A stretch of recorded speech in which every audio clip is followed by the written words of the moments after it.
Nargis, merci d'être avec nous. Alors, vous avez vérifié les circonstances, le contexte et le contenu du texte. Oui, exactement. Ce sont les journalistes de Pravda Ukraine qui révèlent les dessous de ce deal à la veille du sommet du G20. Vladimir Poutine se voit proposer en secret un accord de paix par l'un des pays médiateurs, un pays tiers dont on ne connaît pas le nom. Mais voici ce que proposait le deal, la restitution des territoires annexés. En échange, Moscou garde la Crimée avec un gel de toute discussion sur la Crimée pendant 7 ans. Gel aussi des discussions sur l'adhésion de l'Ukraine à l'OTAN pendant 7 ans. Autrement dit, les territoires occupés et déjà annexés reviendraient à l'Ukraine, y compris le Donbass, qui, on le rappelle, est contrôlé par les indépendantistes depuis 2014. Quant à la question de la Crimée, elle serait retirée de la table au moins un temps. Précision importante, l'accord prévoyait aussi que la Russie arrête les attaques de missiles sur les infrastructures énergétiques ukrainiennes. Et pourtant, alors que le sommet du G20 se déroule et que le plan est sur la table, les Russes, une nouvelle fois, on le voit juste ici, frappent à nouveau l'Ukraine. C'était le 15 novembre dernier. Le deal est rompu, la proposition s'arrête net, ce qui explique sans doute les mots de Volodymyr Zelensky devant le G20. Écoutez. C'est pourquoi je souhaite présenter notre vision de la voie de la paix. Comment y parvenir réellement, et pas seulement pour nous, mais aussi pour vous tous, nos alliés et nos partenaires. Dans le discours que j'ai prononcé en septembre dernier à la session de l'Assemblée générale des Nations unies, j'ai présenté la formule ukrainienne pour la paix, la formule de la paix pour la paix. Juste au moment où le monde espérait se remettre des effets de la pandémie, la guerre russe a provoqué toute une série de nouvelles frappes mondiales. Il faut mettre fin à cela. Il existe un ensemble de solutions à mettre en œuvre. Je veux que la conversation à ce sujet soit publique et non en coulisses. Je souhaite que cela soit discuté de manière spécifique et non pas dans les grandes lignes. Ce sont donc les derniers mots de Volodymyr Zelensky qui sont intéressants. Je veux que la conversation sur notre vision du chemin vers la paix soit publique, pas dans les coulisses. Je veux qu'elle soit discutée concrètement, pas à grands traits. On termine enfin par cet accord de paix. Les conditions de l'Ukraine, on les rappelle, elles restent très claires, avec une restitution de tous les territoires annexés depuis 2014, ce qui inclut donc le Donbass, mais aussi la Crimée. Merci beaucoup, Nargis. C'est vrai que cette déclaration du président ukrainien, à la lumière de ce que vous nous avez dit, elle est troublante. Elle est troublante quand il exhorte la communauté internationale à ce que les discussions ne se passent pas dans les coulisses, mais publiquement et pas dans les grands traits, mais dans le détail. Il avait d'ailleurs présenté lui-même un plan dans 10 points. On se dit, mais oui, est-ce que c'est la réponse à ce qui s'était produit quelques heures plus tôt ? Oksana.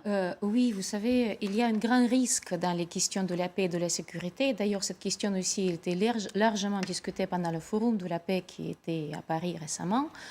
C'est que la paix et la sécurité n'ont aucun sens s'il n'y a pas de justice derrière tout ça. Et pour être juste, il faut revenir aux frontières de l'Ukraine. Alors ça m'intéresse. Est-ce que, tel que ça a été présenté, mais parce que dans ce deal, oui. on va revoir les différentes conditions qui ont été posées, alors à grands traits, évidemment, mais on ne parle pas de la Crimée avant 7 ans. On va le revoir. Hein. Et puis, les Ukrainiens récupèrent tout le territoire, y compris les parties annexées. Est-ce que c'est quelque chose sur lequel Zelensky aurait pu jeter un œil avec intérêt ? Non, parce qu'il ne faut pas considérer Crimée comme un territoire acquis par les Russes. Crimée, l'histoire de Crimée, c'est une histoire de viol de droit international. Déjà ça, pour vous, le plan ? Non. Bon, alors, mais c'est une deal. C'est pas un plan, c'est une deal. C'est un deal et il n'a pas été proposé à Poutine, en tout cas tel qu'il s'est décrit par Pravda News. Il a été proposé, à Zelensky, à Poutine. Alors, même question. Est-ce que... Bon, déjà qu'il n'ait pas été proposé à Zelensky, l'invalide totalement. Je me rappelle quand même que c'est l'Ukraine qui est attaquée et c'est pas une discussion directe entre Vladimir Poutine et Joe Biden ou avec ses 6 autres partenaires du G7 que ça se traite. Parce que c'est à l'occasion du G7 intégré dans le G20 que cette idée a germé. Les États-Unis sont assez réguliers dans la perception de la situation aujourd'hui. Ils estiment que la Russie a perdu, car la Russie a perdu la moitié de son armée et la Russie n'a pas réussi à conquérir la totalité de l'Ukraine. Donc pour les Américains, d'ailleurs Mark Milley, le chef d'état-major général le dit, la Russie et l'Ukraine ne pourront plus gagner respectivement des territoires. Oui, mais Donc, le pardon, fond est figé. au moment où ce plan est censé avoir été présenté, rappelez-vous, Emmanuel Dupuy, il y a des rumeurs de négociations, mais dans tous les sens. Juste avant le début du G20, on a passé 3 jours où il était question de négociations possibles, on fait pression sur l'Ukraine. Il y avait comme une fenêtre qui était ouverte. Non, et il y avait une c'est dans ce calendrier. Je me permets de rajouter, nous avons vu une fenêtre, mais à aucun moment les Ukrainiens n'ont vu une fenêtre. D'accord, mais là, non, c'est pas la même chose. Là, on parle d'un plan qui a été soumis à Poutine. Et Poutine Effectivement. non plus n'a pas vu la fenêtre. La preuve en est, puisqu'il l'a bombardé dans les heures qui ont suivi. Mais il l'a peut-être eu sur la table quand même. En fait, Oui, mais il n'en a pas tenu beaucoup de Mais il compte. n'en a pas tenu compte. Ça, Je suis d'accord avec vous. En fait, tout ça participe d'un bruit de fond qui témoigne d'une légère évolution de la position des Américains notamment, qui pensent qu'il faut commencer à accoutumer les Ukrainiens à négocier. Alors que, en fait, les Ukrainiens ont le vent en poupe sur le plan militaire et ils n'ont aucune raison de négocier, alors que la victoire leur paraît, à tort ou à raison, à portée de la main. Donc en fait, ça fait partie d'un bruit de fond Exact. tout à fait préliminaire pour faire un peu pression sur les Ukrainiens pour qu'ils acceptent de négocier. La réponse de Zelensky au G20, qui a été jugée assez dure d'ailleurs par beaucoup de pays du G20 et pas seulement des pays du Nord, c'était les 10 points, mais c'est pas un plan de paix. Ces 10 points, c'est les buts de guerre, c'est-à-dire compensation financière de tous les...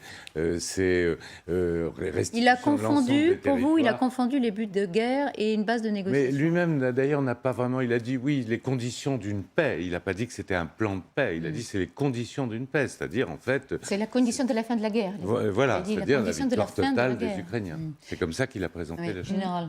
Oui, moi je pense que je suis d'accord avec vous. De toute manière, Vladimir Poutine a tué, je dirais, ce plan de paix dans l'œuf à partir du moment où le premier point, c'est de ne plus taper sur les infrastructures électriques et qu'il continue à taper pendant le G1 sans discontinuer sur Ça a les été sa infrastructures réponse, électriques. sans doute. C'est sa réponse. Ensuite, je ne vois pas dans les conditions actuelles, compte tenu de ce qu'il a perdu sur le plan, vous dites la moitié de son armée, c'est vrai, s'il a eu 100 000 hommes, 1500 chars, enfin des pertes absolument colossales. On dit qu'il a perdu 40% de ses chars sur tout ce que possède la Russie. On le voit mal se retirer des territoires occupés au moins de 2014. Les provinces séparatistes, je veux dire, ces gains de 2014, je pense que il est difficilement admissible pour lui que des minorités pro-russes, ou ce qu'il estime tel, je dirais, ressortent du giron russe. Et donc, il n'y a que peut-être que la Crimée... Ça n'est pas pour vous une base sérieuse de discussion. Parce que Poutine l'ait rejeté à ce stade, il a ses raisons. Le temps n'est pas venu aux négociations, c'est trop tôt. Alors je pense que je suis d'accord avec vous, il est utile de placer les bases de discussion parce que ça va mûrir je dirais dans les chancelleries à droite à gauche, mais le temps n'est pas à la négociation parce que à partir du moment où aucun des deux n'a atteint ses buts de guerre, la dynamique appartenant aux Ukrainiens et ils ont la légitimité du combat pour reconquérir leurs terres, eh bien, je veux dire, ils n'ont aucune raison de s'arrêter aujourd'hui et de faire des concessions à Vladimir Poutine. Alors ça, c'est une chose. Et monsieur l'ambassadeur, est-ce qu'à votre avis, il y a en permanence des tentatives de médiation, malgré ce que vient de dire le général? C'est-à-dire que vous-même, vous le partagez. Le temps n'est pas venu à la négociation. Oui. Il n'empêche, ce que dit Pravda News, c'est qu'il y a un des pays intermédiaires de communication avec Poutine qui a, comme d'autres, alors c'est vague, et ça peut être qui d'ailleurs?